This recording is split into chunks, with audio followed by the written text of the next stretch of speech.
Welcome to Vintage Coin-Op Restorations and one of our latest projects. Here we have probably somewhere in the early 1950s, a metal robot capsule vendor. And I say capsule basically is, if you remember as a kid, those the gumball machines, they had like that little clear plastic bubble where they had that toy in there that you had to have. Well, I'm sure this one had some of those toys in there also. This is not a U.S. Machine, so somewhere overseas. Here, I'm not sure what country the money goes to, but it's a lira 50 is the denomination for this particular robot. And I have seen others, but not like this. The majority of them you'll find with broken lenses, missing parts, and the weld joints on here, they're not the best. So you might find one without an arm. You can see that it's a typical thing that would happen. And over time, just because you can see, someone might have already spot welded it once or twice just to keep this thing all together. Originally it was hammer toned, and again we have also hammer toned this machine. When we received it, it had all its color, but underneath it, as you moved it, touched it, you got flaking of the paint, and we wanted to make this a really nice piece. So it did not go through getting completely sandblasted because some of the spots, they're a little bit on the thin side, and we didn't want to blow right through it. So all done by hand. You know, we gotta get all that rust off.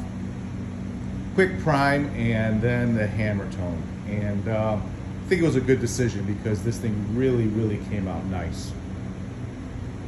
You can see the hammer tone right there.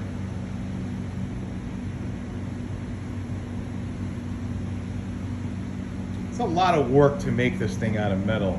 How many of these were made, I couldn't tell you, but I have not seen many of these that survived like this in this kind of condition.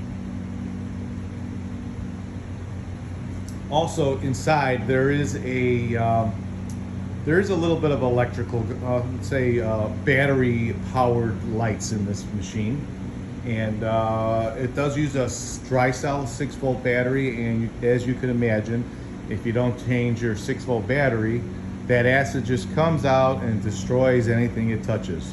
And it kind of did it here a little bit, but we were able to detail it and get it to look really nice. It did not go through the metal. I'm going to take a quick look inside here. This little.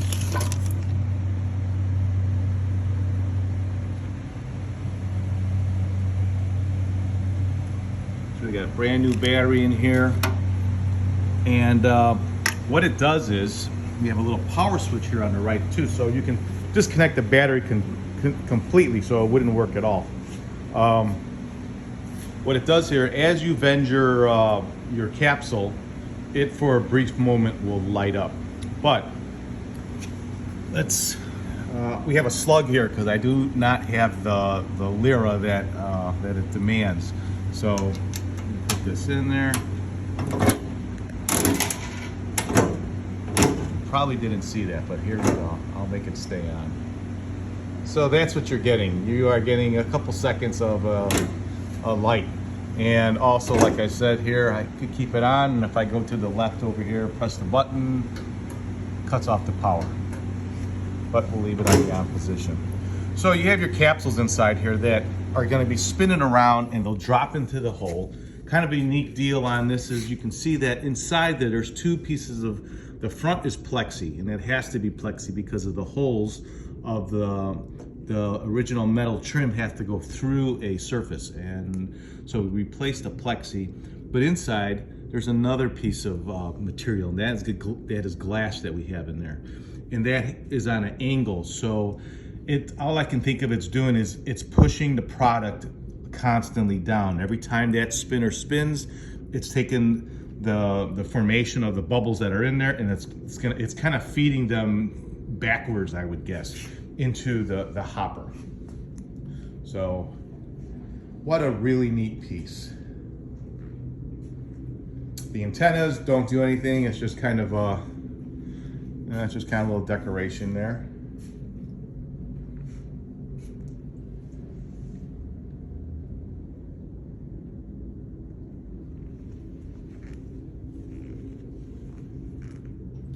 What a fun little piece. If you have one of these for sale or you need one restored, please give us a call. We're located in Chicago, Illinois. Our phone number is area code 630-624-7466. Thanks for watching.